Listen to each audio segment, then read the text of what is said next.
Hello, everybody, and good morning to you. Happy Sunday to you. And welcome to another episode of the Grief Let's Talk About It podcast. You know, it's your number one podcast for bringing conversations about dying, death, and grief, trauma, mental health, and all the good things that come in between there. We're normalizing the conversations to help better educate ourselves and to be able to heal when we lose someone, when we're going through something tough, but also to bring resources and support to you guys. Now, before I bring on my next guest, you guys are really going to be impressed by this young lady today. She is amazing, very inspiring. And she's the true definition of you can overcome anything when you put your mind to it. Now, before I bring her up here, I would like to say if this is your first time tuning in, do me a favor, head on over to that YouTube channel, hit that subscribe button, hit that bell notification so you'll be notified every time that we drop a new episode. Now, if you're just going to come up here and you're going to unsubscribe once you do it, don't waste your time. Please don't do that, right? Because you mess up the algorithm when you do that, and kind of pushes us back a little bit. Now, if you know anybody who can benefit from the conversation that we have, even if it's not for you, please share this with them and help us get that out there. Help us reach more people. Now, before I bring on my next guest, I would like to say that this is for educational purposes only. I'm going to bring up my next guest. You guys help me welcome Miss Kellina Powell to the show. Kellina, how you doing? I'm doing good. Hello. Thank you for having me on the show. I'm excited.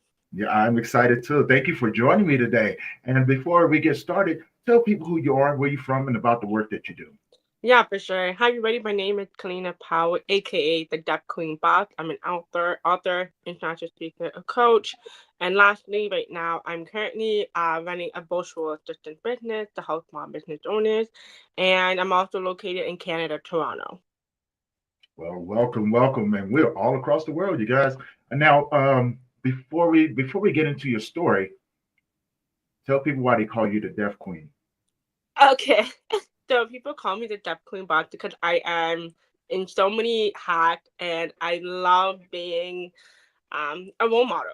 So a lot of you probably don't know, I am actually a hard of hearing person. I became deaf at the age of 4, and I always have that passion to impact other people, and people literally call me the Deaf Queen Boss because they see me as someone who's going up the ladder, make an impact in other people's life. So that's where I get the Deaf Queen Boss from. However, I literally made it up. And I really didn't think the Deaf Queen Boss brand would go this far. So that's why people call me the Deaf Queen Boss. Like insane. I'm like, oh, I'm the Deaf Queen Boss. They're like, yeah, you are the boss. Like you doing so much things in your plate, and I'm always continue making impact on other people. Man, I appreciate you. Like I said, you're a true inspiration. You are the definition of overcoming adversity, right? You know, like not letting nothing hold you down, and just out here making an impact and a difference in the world. So I want to say thank you for being who you are, and thank you for the work that you do. Right? Truly amazing, truly amazing. Now let's get into your story. Let's get into your story. Who were you before you became hearing impaired, and how did you take the steps to change all of these things around at the age of 4? So I actually basically had an infection, everyone. I was not born deaf. I actually became deaf at the age of 4 due to an infection, unfortunately. And from there, I had to learn how to communicate different with so many people. And it was not easy, especially as a 4 year old. How do you tell a 4 year old that they can't hear anymore?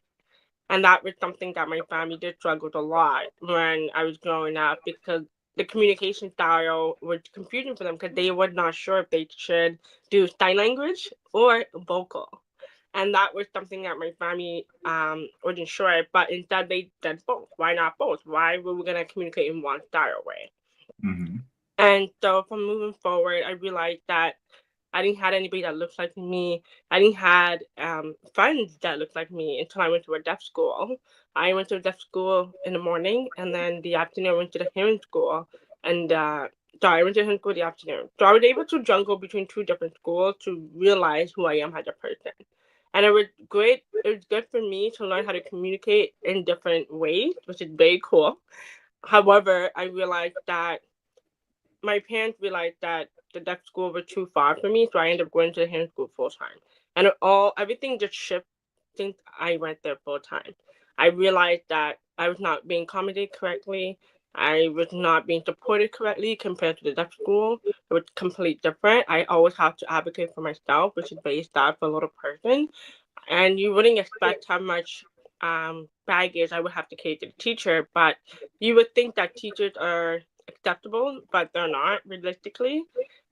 And so that's really how I started my whole life, and that's when I realized that I didn't want another kid or another child to suffer what I went through while growing up.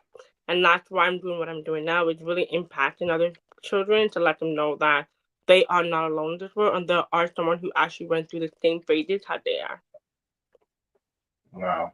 Now, I'm going to start this off just by asking a simple question. What was some of the challenges that you had to overcome um, being hearing impaired and trying to navigate a school that wasn't accommodating you? Because, you're having to advocate for yourself and you're around people, you're around other people that may not have the same um, challenges that you may have.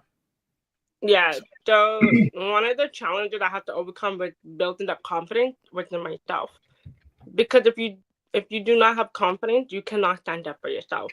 And that was something I struggled a lot while growing up with, that not everybody was able to accommodate me. No one knew, because being educated about the deaf community was not something that was taught, especially in schools, workplace, or anything else. And social media was not popular as it is now. People could just go online and look up anything. However, when I what was the question again? So I like literally slip up for a second. No, you're totally fine. It's I find it interesting, how you was navigating all of these things, having to advocate for yourself, right? And I think you're absolutely right, because it's something that's not really talked about, right? And so one of the things I do find, and I could be incorrect about this, so correct me if I'm wrong, but when most individuals run across someone who is hearing impaired, the first thing that they want to do is teach them sign language, right? And not to really explore all the other options that they may have, Yeah. which in turn I think it kind of like deters people from exploring those options of, you know, getting hearing devices or learning how to um, learning how to navigate that world in a more challenging way, right? To push yourself beyond what most people may think. And you've done exactly that. So, and again, I may be incorrect. So I want to get your thoughts on that. Okay, so I would say that a lot of time people can be um can be small minded when it comes to education. I feel like that is because we were always taught that do not ask stupid questions if we don't know something, right? And some people are afraid. Some people feel bad that they have to ask someone. I remember, for example, a lady, like, she saw my hearing aid. I was in a ponytail, and she froze when she saw me, and I looked at her and I'm like, "Are you okay?" And she's like, "Wait, you talked?" And I'm like, so confused. And then she's like, "No, I thought every deaf person does sign language to communicate." And I said, "No, there's very few of us speak, and some people can be, again, don't know how to approach it." So I always tell people in the bite, if you don't know something, please ask. You never know, unless you might see something on the internet, then okay. But the answer will always be no if you don't ask. And Mm, for me personally, when I learned how to navigate my struggles, is my support system. My support system are my family when I was growing up. My family makes sure I was taken care of. For example, I was bullied a lot of time in schools. And every day I come home, my family will always ask me, "How was school? Did you get bullied?" Like, I used to get bullied a lot from grade 1 to grade 4 ish. hmm And I used to come home with bruises a lot. And my family was like, "Why are you coming home looking like this?" And they were shocked because, little kids can be brutal sometimes, right? Kids hmm don't know better. And kids can be mean, really mean. And so what my family did was they make sure that they were always showing up to the school if there was any problem. I have to be very firm with my parents, letting them know what's going on in the school. And no matter what my family was doing, even while they're working, they still show up and speak with the principal, no matter what day it was. So for me to witness that my mom always advocating for myself, it boosts my confidence even more. I think, wow, my mom is advocating for me. Why can I not do that as well? children pick up things super quickly, whatever they see at home, right? So, for example, if a child see a lot of fighting at home, 90% of the time they will fight at school. And for me, I never witnessed that. I always see my family speaking up, having a conversation with me, open conversation. And that's something I did struggle with a lot when I was younger, was being open about what really truly going on at school. My family always had that transparency with me, letting them know like what's happening. So honestly, truly, it's very important to have your support system, to have your back. I know a Mhm. lot of us don't always have that, but I always advise everyone is to figure out if you can join a community, right? That resonate you. Find your favorite hobby, join your hobby community to find that support system. And that's really how I navigate my challenges. If it Mhm. wasn't for my family, truly and honestly, I would not be here right now. Wow. And see, and I think that's really important in so many ways to have a great support system. And I wish more people, I wish many more people would have that, right? Because there for a while, I'm gonna go back to what you said, about being bullied. I'm so sorry that you had to go through that, right? But did you at least punch somebody in the throat? Yeah. Okay, as long as you punch somebody in the throat, and if you need some help, let me know. I got duct tape, I got lollipops, so we're gonna make it work. Okay, we're gonna make it Okay. work. But so I am so sad to hear that you did get bullied, and things like that, because that contributes to so much of a mental health challenge, and its own set of grief that comes along with that. And we'll dive deeper into that, if you don't mind. But I want to say, I wish so many more people would have that support, and I think it would make a huge difference. And the reason being because for a long time, we were watching our younger generation commit suicide. So trigger warning for anybody out there: the word suicide has been used, and we may be used a few more times throughout this. So trigger warning. Just let me just be aware. Um, but they were unaliving themselves at an alarming rate, and I want to get your thoughts. Is it a lack of while this was happening? Was it a lack of support for those younger um, people? For the youth out there? Was it just a lack of support and things like that, or people not listening to what was going on? It was a lot of slack, 100%. I feel like a lot of time people are not willing to listen to you. They always keep thinking, oh, they would get over it. Oh, they're gonna learn from it. Like they always say that excuse for a child. But if a child's coming to you and talking to you about it, why are you not taking full accountability of what's happening? Because it could Mm, impact them in the future. And it happened to a lot of children I met, and they said, "Oh, I did tell my parents," but they said, "Oh, you would get over it. Oh, you're just a kid." And I'm like, "Wow, that's a kid's feeling that you're messing with." And I just wish that a lot of children have that support system. yeah. Now, tell me about some of the grief that you had to heal from going through having those experiences. Because now, you got me thinking. Because nowadays, um, we're looking at the way that society has been turning, and like it can go either which way either which way I feel right now, right? And so walk us through some of the grief that you had to heal from your experiences and the mental health challenges that come along with that. I would say my mental health. I would say, my confidence was never this high. For those of you who's watching, like, wow, she has so much confidence. They're talking about her story. It took me a really long time to accept my hearing loss in order for me to accept it and to really take out the negative opinion on my head. Hmm. And it was something that I took me a while to say, you know what, it's okay to be different. I noticed that sometimes when I'm in a conversation, and sometimes I just, I said, what if I'm gonna get made fun of, right? Because I was bullied so much when I was younger due to my speech. And that was something I had to grieve in the long run, was really understanding my deafness and really accepting who I am as a person, even though I have a disability. And that was something I had to learn, was how am I supposed to be okay to be okay? And it was Mm, something hard that I had to accept. right. There's some days where people do not want to accommodate me at all because they're very ignorant or they don't know what to say to me because they never came across a deaf person like myself. And that's something I had to grieve, which really accepting that there will be people out there that's not willing to accept me for who I am. And that's Hmm. something I had to learn. Unfortunately, still going to this day, I know some people be surprised. They're like, what? I'm like, of course, 100%. Because again, people's lack of knowledge of education. Some people don't want to be bothered, right? And so that would be my grief for me, to be honest.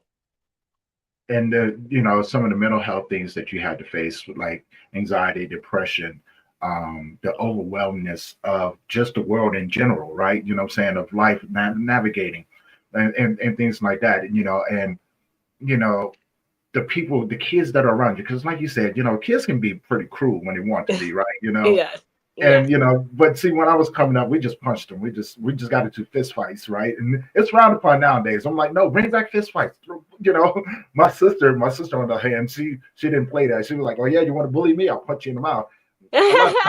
A lot of times it was me, right? Because I used to bully her and stuff like that, and I love her to death. But I got punched in the mouth so many times by her, and so I learned not to mess with her. No, no, I didn't. I messed with her for a long time. Okay. But like the mental health that comes along with that, right? Because nowadays it is it is becoming a more normal thing to talk about mental health, right? Yeah. And so let's dive deeper into that, like from what you've seen, what you've experienced, and some of the techniques that you use, because you said that you had to ask yourself, like, what if I do get bullied, right? You know what I'm saying? Or what if, all of these different things, and you've learned how to navigate that Right. in a more effective way. And and we'll get into what you're doing, because I think I find that truly amazing. But what was what were some of the things that you had, some of the tools that you had to develop, in order to build yourself up to address those mental health issues? Okay.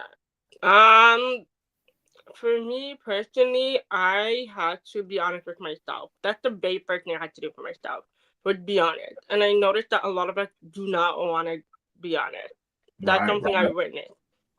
No one wants to be honest with themselves because it's going to scare them. The fear of being honest with yourself. And that's something I had to face realistically daily basis.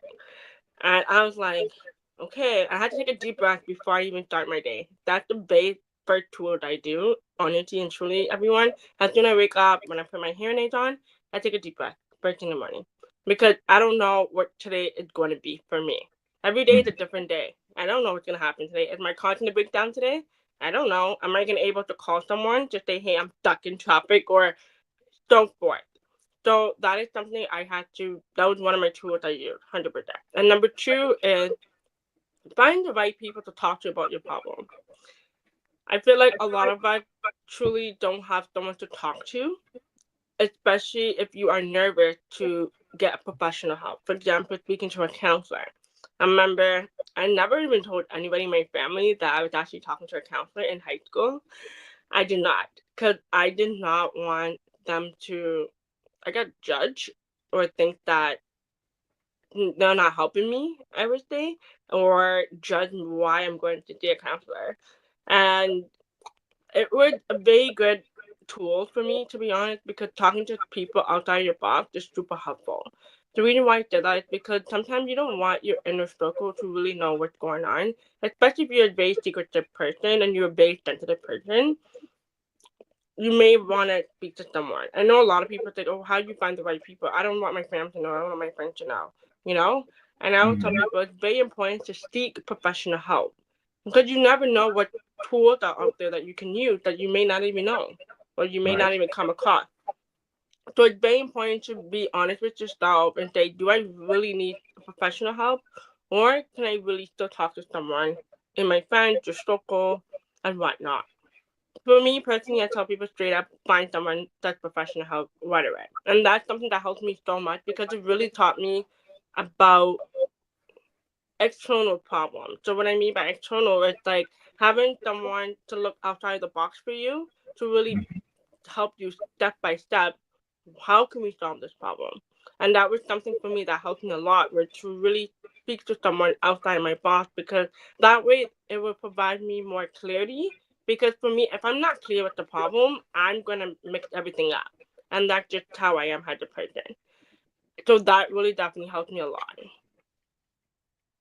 No, okay, I love that. I love that you did that, and so now moving forward, because this is where it gets really exciting, right? When did you make the decision to become an entrepreneur? So two stories. Well, actually three. Three. So the very first story was when I actually was in grade 12. I was applying for post-secondary, and I had a teacher or a guidance counselor who did not believe in my dreams and goals. The reason for that is because I told her I wanted to be a doctor. That would always be my dream. I always wanted to study the brain. I love studying the brain. The brain is my favorite topic to talk about when I was in school. I don't know Hmm. why. And I told her this is what I wanted to do, and she looked at me and said, "You cannot be a doctor because you're deaf." And that broke my heart completely. And I knew I had to be honest with myself again, face it again, go back to high school, boost up my grade, prove her wrong. And then I got accepted to almost every single university that I applied for, which was very cool. And I was like, oh my God, I'm so proud of myself. I thought I couldn't do it, but I proved her wrong. And so in back in my head, when that whole scenario happened, I realized that I wanted to make an impact to the youth, to let them know that do not make that one person, especially the education system, to fail you. I Hmm. almost got failed because of one guidance counselor. And imagine if I backed down and I did listen to her, I would not be here right now. Right. That's one of my stories. The story number two, I was working at a big park in Canada, Hmm. and my hair was in a ponytail. It was super hot. And when I tell you, my hairnet was actually showing. So a little boy approached me and he's like, Miss, like, I wear hearing aid too. I'm like, what? And for me, it was super excited because I never met a little kid with hearing aids myself, to be honest. And so the kid was super excited. I was so excited. And I had a small conversation. The mom came in, had a conversation with me briefly, and she said, "Thank you so much for doing something so small, like putting your hair in a ponytail, because you just boost my son's confidence. I always told my son nothing is wrong with him." And I was like, "Oh my God." And I told her straight up that was me too when I was younger. And she's like, "What?" I said, "Oh yeah." And then she would ask me questions, and she would like, "Did your parents force you to learn sign language? Like, I want to do a little bit of mix. Like, what's your opinion on it? Because you're an adult now." And I said, "It's good to have mix. It is." And she said, "To be honest with you, Kellina," and I told her, she saw my name, and she said, "You're going to make a change in the world. I don't know what it is you're going to do, but I can see it." I said, and then right there, I knew I had to do something for the young adult. I knew it. And I'm like, I need to do something. And little did I knew, when I went to university, I did so much research on how to be an entrepreneur, how can I make an impact for the younger generation. And that's when it lead me to write my first book, because I noticed that there was no deaf authors. And that's why I went ahead and wrote my very first book. And then I spoke to somebody, and they're like, "Why don't you become a coach?" I think I met the person through a networking event. And I told her my story and everything. And she's like, "Why don't you become a coach for young adults?" And I'm like, "I can?" There's no such thing as a coach. But in Canada, coaching was never a big thing or big career Hmm. compared to United States. So it's completely different. And then so I said, you know what, I'm gonna do it. And that since then, the rest is history. I've been doing it super great.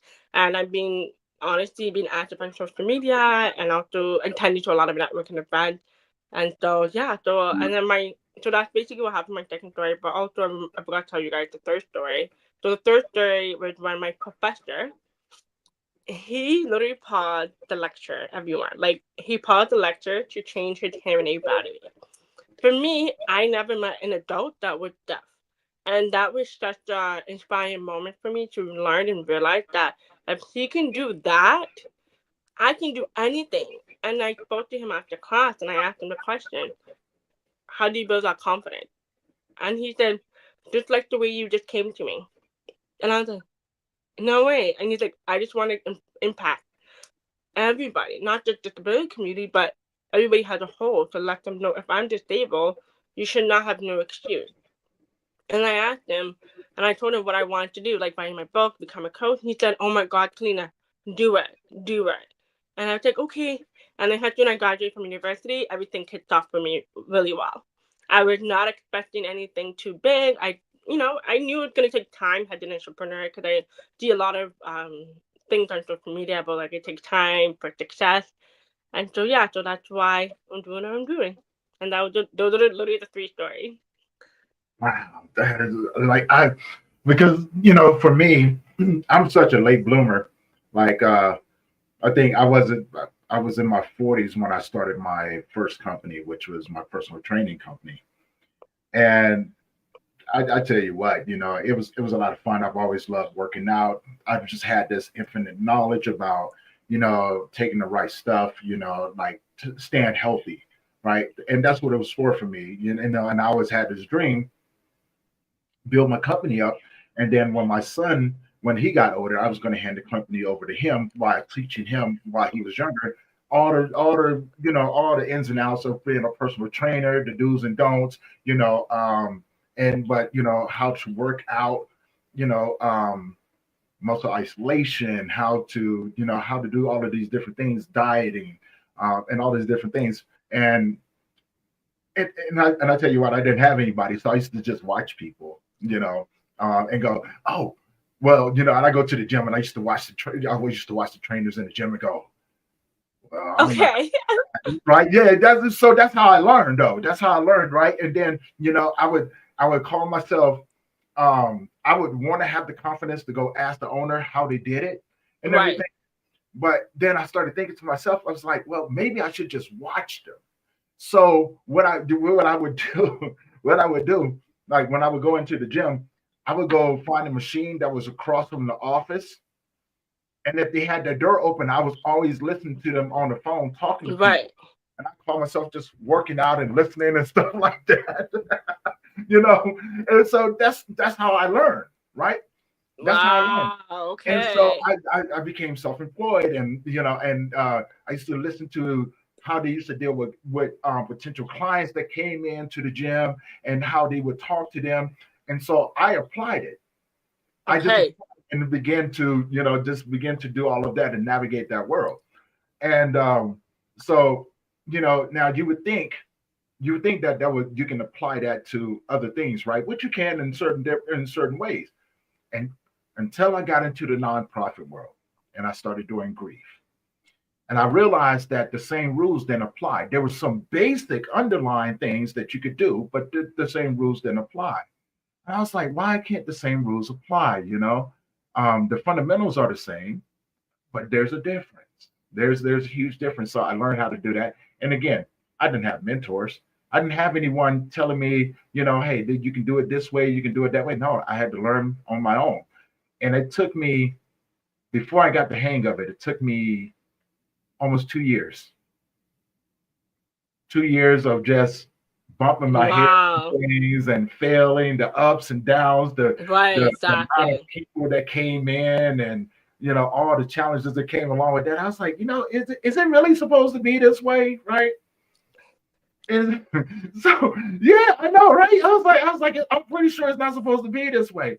But then, I had a miracle happen.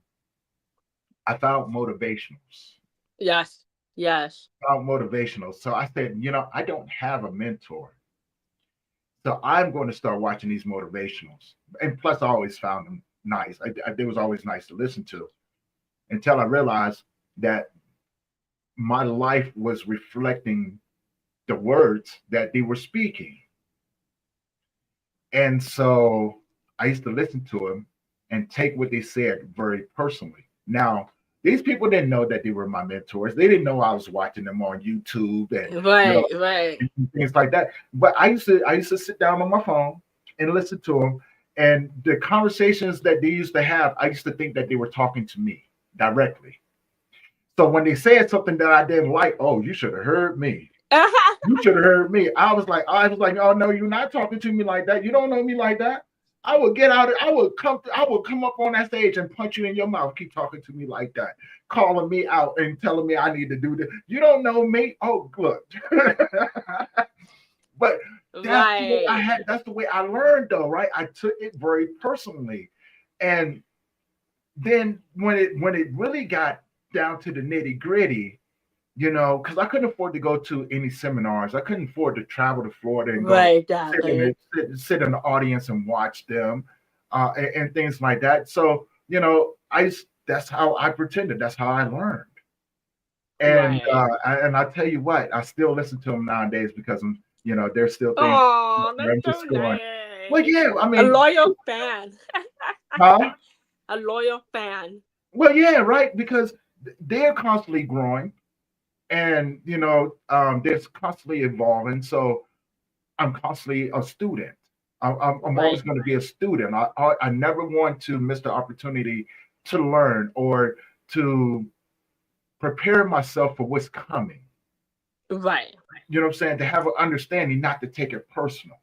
Right? When people come in, they lie to you saying they're going to do this, that, and another, and they don't do it. Yes, yes, Right? it I know happens, yeah. I know you know. So you share some of your stories of along the way and the challenges and stuff.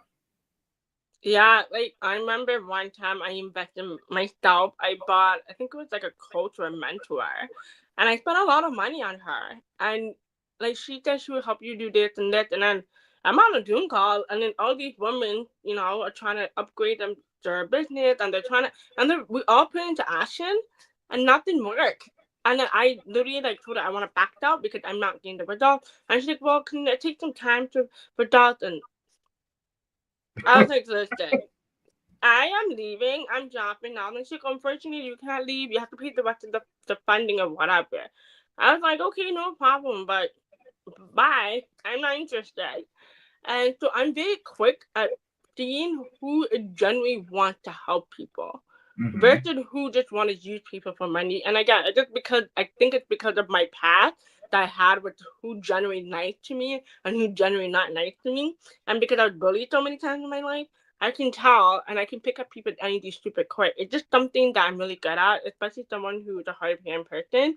We're good at picking up somebody's body language very quick. That's one Yes. of my techniques I have. It's very crazy. And I knew she wasn't in it for helping us. And I backed out. And then I backed out. As soon as I backed out, I think one of the ladies that was in the group was saying, "Oh, I backed out too right after you because I wasn't getting any value." She said she was giving it a couple more weeks and told, right? I was like, "Oh, that's crazy," and I said, "That's not me." And that girl, but that coach, she reached out to me to say, "Hey, she has a cheaper coaching program for me," and I said, "I am no longer interested in to be associated in your network no more." And she felt intimidated, and I was just like, "Listen, I value my time, so at least I respect your time and my time. At least do that." So a lot of time with coaches now, it's like, "Oh, buy this course, buy this, and buy." Like, honestly, respect your time at all costs, especially if you're gonna be investing yourself with these type of coaches or a Mm-hmm. mentor. Always respect your time. If you know that it's something like your gut is telling you something's off, believe it. Your gut would not be there in the first place. There's a reason why it's called the gut in the first place. Now, you said that you wrote a book, right? Yeah. Um, you got a copy of your book with you? Oh no, it's all the way over there. I have to go get See how you are. You got to come prepared now. You know I was going to call you out. it. You knew I was going to call you out, but you wrote a book, right? Yeah. And I find that inspiring as well because it actually teaches people that anything is possible. Like if you want to write that book, write that book. If you want to do that podcast, start that business, do it, right? And not to let anything hold you back. And I had a guest up here a couple of weeks back, and he was legally blind, and I found that was fascinating as well because he was like, yeah, nothing held him up, and his wife was legally blind as well, and they were raising children, and so they were navigating that and the things that came along with that. I was like, man, like there's no excuse for people. There's no excuse for people. So now, what was the first company that you started? So I was during COVID time when I started my book. So I was a little nervous because of my speech. And for those who probably don't know how to hard of hearing, when we write, sometimes it comes out different versions in our mind. So, for example, a sign language is broken English. So, for example, how are you? It's English, but in sign language, how you. So for me, when I was writing like a sign language person because I was kind of operate like that when I became deaf. It was just something that is just natural for the deaf community. It really is. And that was something I was really nervous for to write my book because I was like, what if my sentence may not make sense? I did have a lot of doubt while writing my book, to be honest. And that's when I kind of flip it and I said, let me do a poem book just because it's a lot shorter and a lot quicker for me to process my book instead of doing a chapter book. Okay. And at the time, my manager, she suggested me to work with like an editor just to be on the safe side so that way I'm not doubting myself while writing the book. I was so nervous. I didn't want to do it. Like I would write in my book that like probably the first 2 weeks. I was excited. That's the thing. I was super excited, but then I was doubting myself so much because I was like, oh my God, what if it doesn't make sense? Oh my God, like what if someone makes fun of me like I would before? And I was like, okay, no. Like, and so I had to like wrap it up and get it together, and I had to remember my why. Like, why am I doing this? What was my purpose in the first place? Mhm. If I'm doing something right now, there's a reason why I'm starting it. And so that's really how I got started with my book and the tools. It's honestly, my manager's been putting everything together for me. It definitely helped me a lot with the book. But the only thing that would tricky about my book, it was not putting too much emotion in my book, if you know what I mean. So I know some people want to tell everything in their book, but at the same time, you have to limit it, right? Mhm. Especially if you don't want to say too much and you don't want to just sound offensive to other people while they're reading the book. You want it to be a good volume, like literally. So yeah, so that's why, yeah, Okay. Okay. So I love that. I love that right there. But I do. I find it. I love the fact that you were like, yeah, I was writing in sign language. I was like, how yeah, like how do you write in sign language? But then you broke it down, just like because those of us that don't speak sign language, what I'm saying, we sometimes we can be pretty ignorant yeah, when it comes down to it, right? Because when we see other people, when we see people signing, we're like, wow, that's a great conversation, right? That you're having. So we don't know that's broken English. We yeah. don't know, right? So thank you for clarifying that. Thank you for putting that out there. And wow, that's truly amazing because I would never thought that. And now being a young entrepreneur, entrepreneur, and especially starting companies and things like that. What was some of the things that came about um, that helped you begin to put the blueprint together for your company, or was there blueprints already around that you can just go and plug and play with it, to help you out? I honestly did have a blueprint ready. However, I joined a lot of entrepreneurship community in my area Hmm. because I knew I wanted to get support with that. Again, my family are not in business. My aunt was the very first person in my family that started her own business. So this was completely new for her at the time. It was new for me as well. So we both were new. And something told me, I think a friend of mine who is also an entrepreneur, and I was telling her like I want to start a company. So she just joined a lot of entrepreneur community because a lot of times they provide a blueprint of how starting your business. And so when she told me that, and I said, okay, perfect. So I joined a bunch of entrepreneurship community. I was able to start my business right, and I was able to get the support and ask questions in the community, which was very cool because a lot of time some communities are not helpful or resourceful as they would say. Because sometimes they're like, "Yeah, we will help you with that," and you're like, "This is not a good community to help me." So I got lucky because I was being referred to, so I know that it's gonna work. I always tell people always test it out in different communities. So that's how I started my blueprint. Okay. And Israel. He was just asking that question, so I saw it, and you segue right into it. So some of the tips. Again, let's go over some of those tips, right? One, finding yourself a good community to ask questions with people. Surround yourself with people that are doing what you want to do, so you can ask questions. Um, be coachable.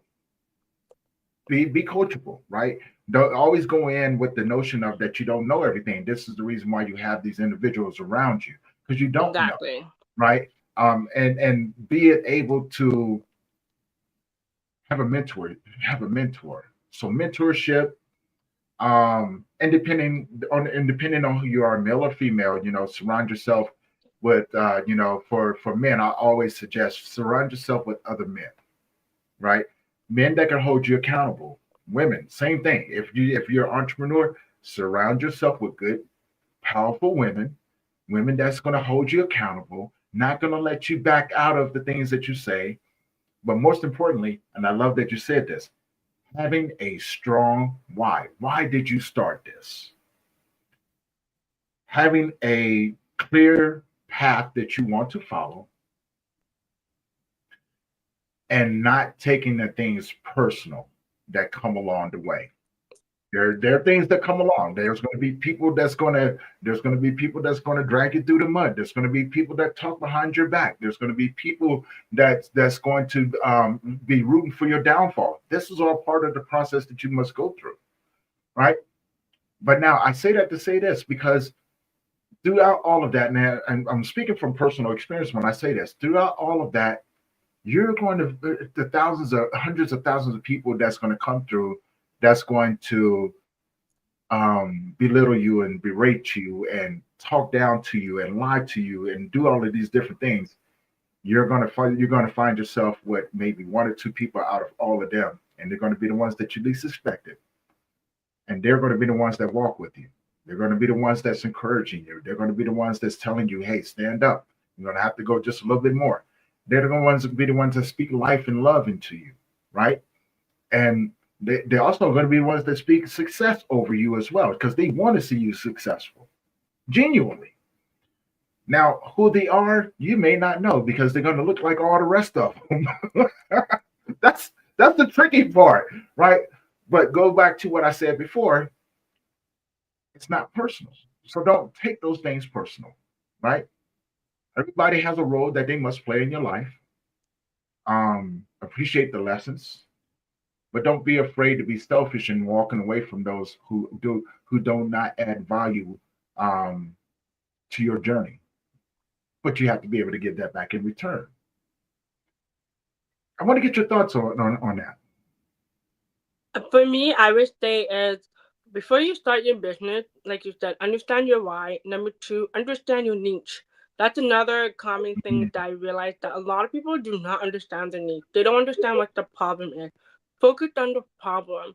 Do not focus on you. I noticed that when I started my business, it was all about me, me. Oh yeah, I like this. I like this better than that. Like it's not about you. It's about people.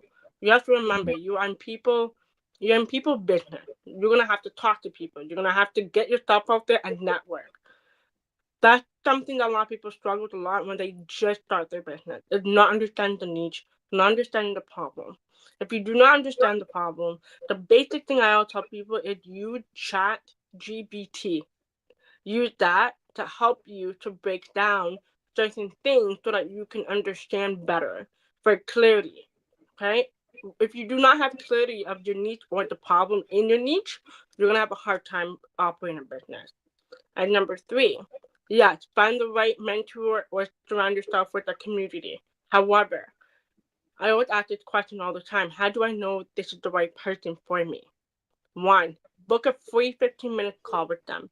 Ask them, can I build a 15-minute call with you for free to see if you and I are the right fit for each other, because I do not want to waste my time. Okay? And make sure you value your time 100%. I know a lot of people like to waste other people's time. For me personally, that was something that I struggled a lot in the beginning when I started my business, because I was wasting so much time, or I was talking to people that was really relevant and they would lie to me too. And they're like, oh yeah, you can do this, you can do that. And then when I put into action, it's like You lie. You use someone else to do your work. Mm-hmm. And that was something that I learned in the beginning of my journey. And also too, number four is um social media, right? Use a platform. Talk to people. See if people know people. Especially if you are starting a business, you want to network with high individual. Definitely create LinkedIn. LinkedIn is a great spot to connect with high portfolio people. Especially if you just have a quick question, they will be honest. For me personally, I love LinkedIn because I'm able to connect with so many people all over the world about different topics, different area, different niche. It's very cool to see how LinkedIn only connects you with professional people, unlike Instagram, Facebook, like it's social butterfly people, I would say. But LinkedIn is more professional, and Mm-hmm. they are very serious about their work. So that'll be my advice. I love that. I love that. Now, when when thinking about the problem, how important it is to have multiple solutions to that problem, so you can explore different ways of creating. And I'm going back to middle school and high school days and things like that, or science class, right? You know what I'm saying? Developing a theory, right, and coming up with hypothesis and doing social experiments and coming up with different solutions to that one problem. So how important it is to, and this is a great blueprint for those out there listening. I've done that. I'm sure there's a lot of people that do that. So go back to basics, right? Uh, Exactly. but how important it is to have multiple solutions to one problem, so you can explore. I would say it's very important because you never know if one problem will work, and then you have a backup. It's Mm, like, for example, when you graduate high school, and you want to make sure you have multiple options, correct? If you don't have multiple options, how are you going to move forward and know which one works and what not works? So, for mhm. example, the first thing is find a job, apply for college, apply for university, or apply for internship. You have four good problems, right? If you don't have four, then how are you supposed to explore different four things? You're going to be left out with no option. The more options you have, the more opportunities you can create for your business, Mm. right? And I always tell people, if you don't have more than two problems, at least two, you are going to have a hard time building this business of yours. The reason why I said that, it's important to have more opportunities because we're in 2025, things change it. For example, AI taking the world now. If you cannot come up with things very quick, just like the way AI is coming out, you're going to have a problem. So that is my advice. The reason why it's important to have more than two solutions, what you're trying to solve in your niche. Wow, I love that. I love that. Now, as a young black woman, in the business world, did you find that it was harder to compete with the men, as you were navigating the world of entrepreneurship, or was it, how was the journey? How was it navigating that? Okay, yes, it was hard in the beginning. However, because of my where I grew up with, I was always surrounded by boys. I was the only girl, and so I was already comfortable talking to boys, guys, and men. I was Hmm. comfortable.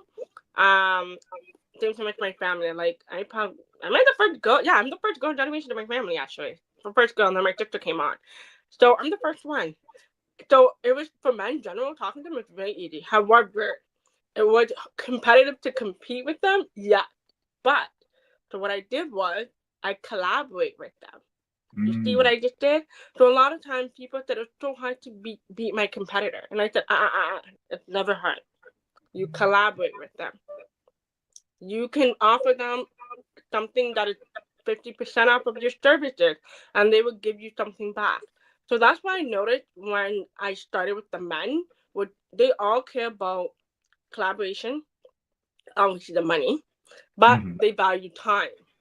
That's why I Mm. noticed the top three things. Women, it would take them longer to make a decision, where men think it quick, quick, quick. They do not waste time. And that's something I learned when I surrounded myself with a lot of men, high successful men, very high successful. And I thought I was slow because they were too fast for me. And I think this is way too fast for me to keep up with them. And then that's when I realized, how can I make up a strategy to work with them instead of being the competitor? So Mm-hmm. instead, I just came up with the idea of collaboration. I went on LinkedIn, I messaged them on LinkedIn, like, hey, let's collaborate on this idea. What do you think of this idea? What do you think of this idea? Let's bounce our ideas and let's see how we can support each other. And that's how I was able to be on the same level with my competitor. I love that. I love that because it's something it's something that I tell people all the time. In the world that we live in, we have too many people that play checkers with chess players. Mm-hmm. And this is, and I speak to my young women when I say this, a lot of times they step into this and don't realize that the game that they're playing. They, Exactly. they really don't. And if you step into a world and you're still playing by the rules of a chess player, I mean of a checkers player, you're never going to be able to compete with the chess players, right? Never. And so, you have to come in, and I strongly encourage the young women to go out there and do that. And those young men out there that are exploring it, take this as some a good suggestion. I never try to give advice, but take it as a good suggestion. Learn the rules of chess. Learn it. View the world as a chessboard. Understand how you move. The key to it is the key from being checkmate, right? And there's certain things that you have to do. And so I can't tell you what those things are because as a friend of mine said, what I'm saying, don't hate the player, hate the game, but learn how to play the game. Learn Yeah. how to play the game because the game is universal and it never changes. No. Just the players, right? You know what I'm saying? Just the players. So you have to learn the rules of that. Another thing that comes along with that, and I want to get your thoughts on this as well. Well, I want to get your opinion on this. Did you ever have to deal with imposter syndrome? Yes. Yes. I did in the beginning of my journey because Mm, I didn't know what I was doing at all. I did not know what I was doing because I was trying to be everywhere mm, and I did not have time for myself. And I didn't really reflect back because when you get into the entrepreneur space, it's a whole different game ball. And that was right. something that no one warned me about. And no one told me about that. And I was like, oh my God, I'm facing this somebody who I'm not. It's like, why am I everywhere? Why am I allowing these different people act that to me where they don't even need you? Why am I wasting my time? Mm-hmm. And I had to learn a lot in the beginning where to step aside and look around at my surroundings and be like, do I really see myself as that person? Because like they always say, when you surround yourself with that person, it's a reflection of who you are. Mm-hmm. And that's something I learned. I remember I was surrounding myself with 13 people, and it wasn't that bad, but it was something that I did not want to associate myself with that type of person. And that's when I was like, okay, well, unfortunately, the mask needs to come off now. This is not who I am. Right. And that's when I realized, again, it's hard to cut off certain people, especially when you have a generous heart for them. And that's something I struggle with a lot because I always want to be kind to everybody, but not everybody deserves your kindness. And that's something I had to learn during my beginning of the journey. Was Mm-hmm. definitely trying to figure out who I am as a person. What type of person do I want to look like? How do I want people to talk about me when I'm not in the room? And that was something I had to learn was I have to stop talking to these people. I have to go bigger. I have to this is not where I'm supposed to be. So definitely one of the struggles I faced in the beginning. That's see, I can relate to that. Okay, I could definitely relate to that, and understanding and understanding why I was here, finding my purpose. Right. So I've lived within my purpose. I've lived within my gift. The thing that makes more sense to me. And I'm Israel. I'm right there with you, brother. I can't see myself taking advantage of people neither. That's just not in me. And I always find myself trying to figure out ways of being better, right? So I'm not going down the path of destroying the next person to get to where I need to get. I don't think that's good business philosophy, Exactly. right? You shouldn't have to become successful at the price of someone else's downfall. That's not okay. That's just not okay. We're all out here competing to be successful in the best way that we know how, right? And I'm a firm believer in reaching back and grabbing the next person and pulling them up. So if I have a platform and I know that I can use it for good, I'm that's what I do. I would rather sit back and go, hey, I see you over there, right? Come on, on my platform. Let me give you something Right. that can help you navigate. You know what I'm saying, where you're trying to go. I may not have all the answers to where you might go, but I have some universal tools, right? That Right. you can use. You don't necessarily have to do what I do, but you can use these things to the best of your advantage. And so I would rather do that. I would definitely rather do that than to see the next person have to struggle the way that I did. Because Yeah. ooh, we did I have to struggle. It was a fight, and but I didn't mind. I didn't mind at all. Now, along the way, now this is where I want to get more into the grief aspect that you've had to experience and things like that. Was there people that you lost along the way as well that Uh, yes. that you held dearly to you? Yeah. A lot of very, very important people in my life. I lost my grandmother, who technically raised me. She passed away a month before COVID, and then I lost my godfather, who was actually like my dad, my second dad. I Hmm. lost him right before my grandma passed, so that was a tough loss for me because I had two very important strong support systems, especially had a father figure. Every woman need that, and so that was something I lost. And my grandma's loss was definitely a huge impact on me just because she was also like a mom to me. She was making sure I was okay. My grandma was actually the one who attended to all my ear doctor appointments. And so even to this day, I get nervous walking in there because like all the memories that my grandma was there. So even like my audiologist, like, how are you doing? How are you coping? And I just I'm okay, but there's some places it's just a reminder of my grandma. Because my grandma's my rock, honestly, you guys. Like, she was online. She makes sure that my hearing was in check. She makes sure that everything was in place. Because my mom was in college at the time when she had me. So my Hmm. mom was still going to school, going to work. My grandma would do like the pick up, drop off things with my aunt. So it was like a lot for my whole family. But yeah. And these are people that had a huge impact on your come up, on your growing up and things like that.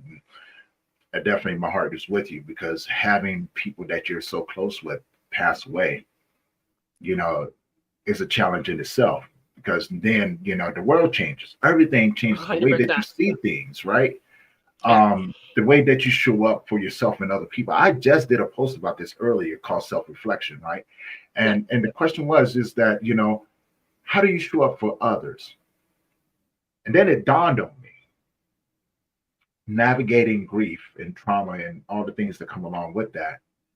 We show up to others, we show up for others in a more supportive way. And we neglect to show up for ourselves. And that comes with a lot of self-care, especially with Yes. people that you care about, right? Because it's easy to not take care of yourself. It's easy not to show up for you, right? Because showing up for others in the midst of your pain, right? Your loss, your grief, we can put on a mask and we can pretend like to no end. We become the best actors. We really, we really do. We become best actors. And at half the time, I was seeing people like, you need to be on TV. Not me, right? Yeah, right. Think about that for a minute, right? Because there's no acting. There's no better acting than someone who's going through grief that can put on a mask, pretend that everything is all good, laugh in your face, and then go home and cry in a corner because you will have everybody believing that you're okay. So that's why I said, yeah, a lot of these individuals need to be on TV. They need to be on Days of Our Lives. They need to be on Baywatch. They need to be in Charm. They need to be on all of these TV shows because I'm telling you, I'm like, look, Oh I my god. ain't like that since Denzel Washington. I'm sorry. What are you doing? Like I don't see you. Okay. Okay. Okay. Okay. I try I not to see. laugh. It's almost like I called you out, doesn't it? Wasn't it? I'm trying not to laugh so hard right now. Oh my god, it's true though. I'm not going to lie. Like we young people were so good at acting, and it's Mhm. so crazy because I'm just like, "Are you okay? Do you need help?" And they're like, and that's when the mask come down, and I'm like, "Girl, why did you lie? You okay? Why?" And she's like, I think it's true because of the social media, the new norm of the luxury and all these things. And like, it's like, what? Like, who came up with this idea of this new norm? Like, seriously, I was just like, I cannot keep up. I'd rather live my own life. I like the way I look like. I'm not no. Like, I know some girls can go over the bone with the makeup. And I was like, oh, that's not me. I'm just like myself. Like, it's just no. But it's so true. Some of us need our own TV show. I'm just glad that some of us have our own YouTube channel. So that's a little check over there, but Understood. Understood. yeah. So it's just but it's so true though. Like it's so sad because it's like why you living this fake lifestyle? Why? You be true to yourself. And I feel like a lot of time people don't realize that there's so much more in life when they start traveling or even they experience something out of their hometown and they're like, whoa, like why did I lie? Where there's so many people out there in the world. Yeah. And that's a great segue because Israel just put this statement up here. Sometimes it hurts putting on a fake smile, right? And my question is, why do it? Because and the reason why I say that, is because if it hurts putting on this fake smile, then stop putting yourself through that to please other people, right? Stop trying to please other people without because if you're pleasing other people by doing that, you're not taking care of yourself. Because at the end of the day, you still have to go and have that reflection in the mirror of the sadness, the frowns, the cries, the pain that you carry with you. And as a man, as a man, and especially as being a man's grief coach, I noticed that is men would do that a lot to not feel like a burden Hmm. Yeah. to other people. Now, that is a universal thing. So I don't never want to negate the women or what I'm saying the children and things like that. That is a universal thing. We will sacrifice our truths to not be a burden on other people, and that can hinder you in so many different ways in the path of healing, the path of growing, the path of understanding, the path of empathy, and compassion, because we don't do it for ourselves in this journey.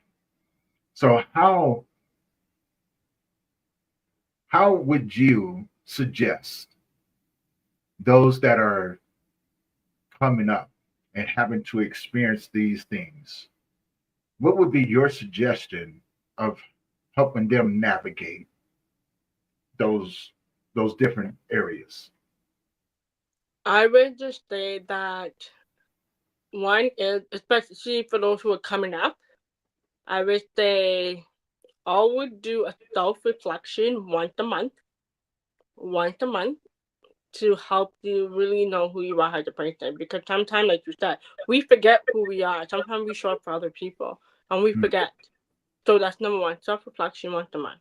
Number two, be conscious who you surround yourself with, as always. I know it's so annoying when I keep talking about it, but it really truly does make an impact. It really does, especially you and your business, or you mm, and how the person as a whole. And number three, I would just say is that take time for yourself, self care. Make sure you once a week you do get your haircut done. Go get facial. Had the men, you all have to be presentable, right? Because I know some men feel that the new society, like, oh, you need to get your hair cut done, or this needs to be done all the time. I know that super hard to keep up because you have so much responsibilities. And that's what it is. Take time for yourself. Especially if you're going up the ladder, take time for yourself. For me personally, right now, I'm not saying that I'm a supermodel, but I know that I'm getting more responsibilities. I know that every Sunday I am dressing.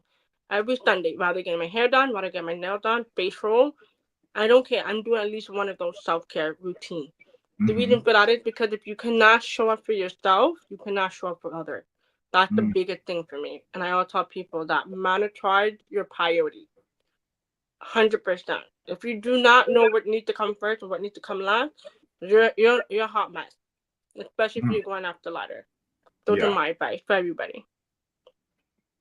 I love that you said that because I was watching a podcast the other day, and there was three men, three women, and to understand the difference in the thought process behind it Right.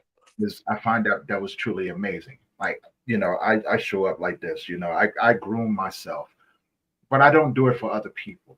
I do No. it for myself. Now that could be Exactly. misconstrued because when I say self-care, it means that, hey, I like dressing nice. I like smelling nice. I like the way that I feel and the way that I look. I'm not doing it to impress anyone. I'm not. I can care less about what other people think about what the way I look. Right? If you don't Exactly. like it, buy my clothes. Right? But don't criticize me for what I wear. Right? You don't like it, hey, buy my hats. I don't care. Right? Do it if that's Yeah. what you want. But don't don't put me Yeah. in that category. No. Like I can really just care less.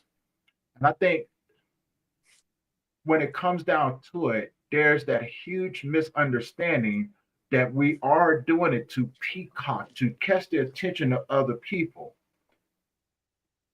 And for if you would have caught me in my younger years, yeah, I would have clearly been in that stereotype, right? The hair and the clothes and etc. Right? But now that I'm older, I'm just like, I just like it. I really do. And plus on top of that, Kalina, I'm a spoiled brat. I spoil myself. No one else spoils me, but I am spoiled, right? Exactly.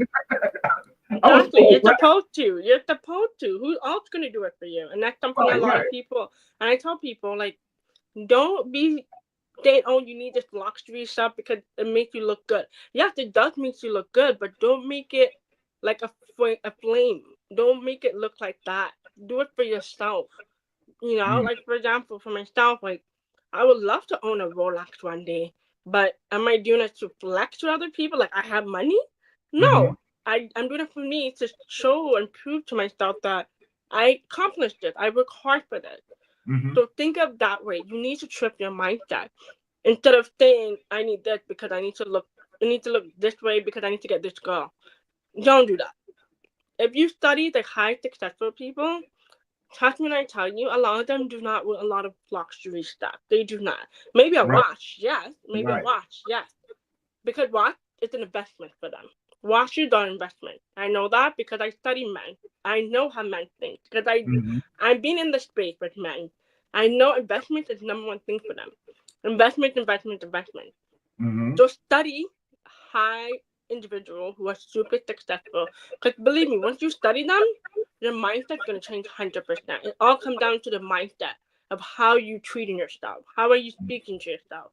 How are you really taking care of yourself? Are you using the self care to truly give yourself that break? Are Right. you really truly doing that for yourself? And the reason why, like you said, like we sometimes don't know what it is. We don't know. Some people just do it to do it, but it's like, are you really doing it because it's going to make you happy or just going to make you miserable? Mm, And yeah. I always ask people that question: Are you doing it to make you happy or are you doing it to make you miserable? Oh no, I just want all these $1 million money. I have to do this. You're never going to become successful if you have that mindset. You're absolutely right. And I want to add to that because what happens a lot of times, people are so focused on becoming a millionaire or becoming the billionaire and things like that, and they neglect the things, the most important things. And in turn, they become a public success but a private failure, right? Home life is falling apart. But on the outside looking in, you look like that you have all yourself together, right? You look like you got it together and things like that. And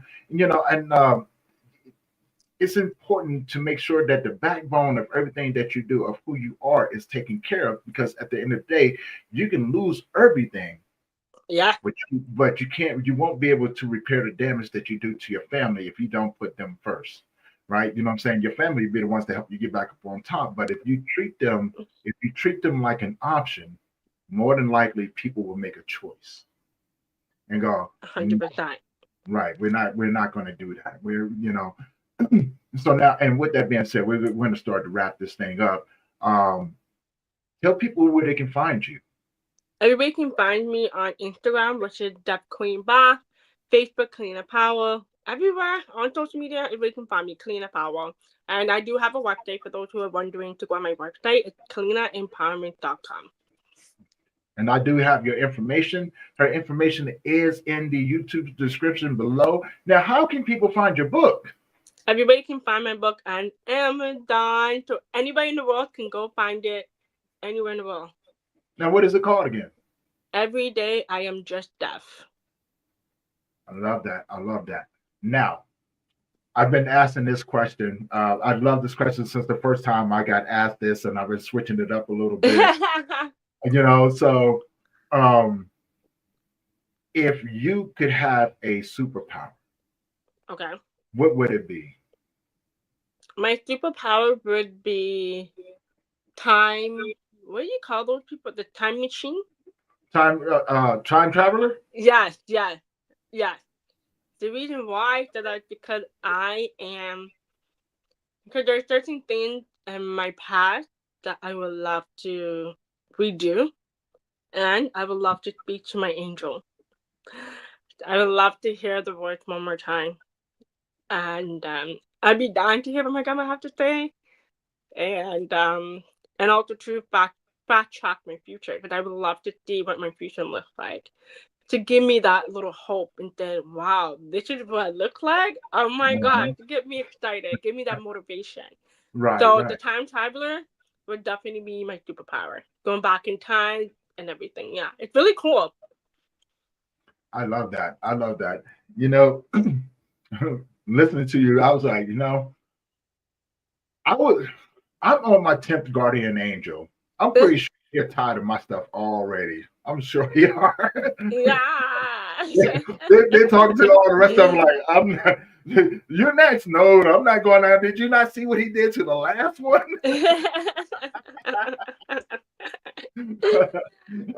So yeah, I'm not really excited to talk to my guardian angel. I'm not, pretty sure I'm pretty sure he got a few choice words for me. Like, what do you need to stop? You need to sit your little self down somewhere. I'm pretty sure they all need therapy at this time. I'm sure. Oh my God, my cheek is hurting me now. That's okay. But you already know, look, you already know. Most of them guardian angels need therapy, okay? Yeah. Dealing with some of us down here, they're like, look, we can't do this anymore. Right? Oh my God. They're going back, they're like, look, we can't keep doing this.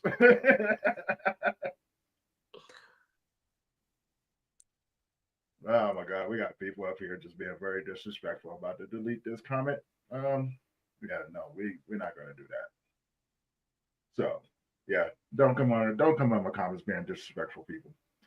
You know what I'm saying? Don't do that. I'll just block you. So with that being said, we're gonna go ahead and wrap this up. I had to block it so you didn't see it. Yeah, there's people get too doggone disrespectful, the doggone trolls. And I do appreciate a good troll, but don't be disrespectful. This is a grief podcast. And the people that are up here don't deserve to read your comments like that. Okay. So keep it respectful. So with that being said, Kellina, we're to wrap this up. I want to say thank you for coming in and thank you for having this conversation with me and enjoying your beautiful smile and your laughter and your wisdom and sharing your journey with us. That's such an inspiring, powerful person. Thank you so much. Thank you for having me. You're welcome. For everyone else who has been tuning in, You know what I'm saying? Thank you guys for tuning in. This is going to conclude this episode of the Grief Let's Talk About It podcast. Now, before I get off, I wanted to give you guys an update. We have some promotional material coming out for the Global Grief Conference. Salute to my man, Big Heat on the Unwrap the podcast channel. Go check him out on YouTube as well. My man is amazing. He does a lot of music. He's a hip hop producer, and he's going to be actually in the Global Grief Conference. So you guys are going to be seeing a lot of him. And he was on the show. So go back and check out the show as well. And with that being said, guys, on Instagram, Facebook, LinkedIn, Twitter, Twitch, Rumble, all the platforms that we're going to be streaming across. You guys, thank you guys for tuning in. And as always, if this is your first time tuning in, do me a favor, head on over to that YouTube channel, hit that subscribe button, hit that bell notification so you'll be notified every time that we drop a new episode. Now, if you're the type of person that's going to go and subscribe and unsubscribe, don't waste your time. Don't do that. Okay. You know what I'm saying? Don't waste our time doing that. All right. You know what I'm saying? This is for people who are looking for healing, support, and resources in their grieving journey. And if you know anybody who can benefit from those types of conversations, do me a favor, share this along with them. This is going to conclude this. You guys, salute to you. See you guys in the next one. Have a great day. Peace.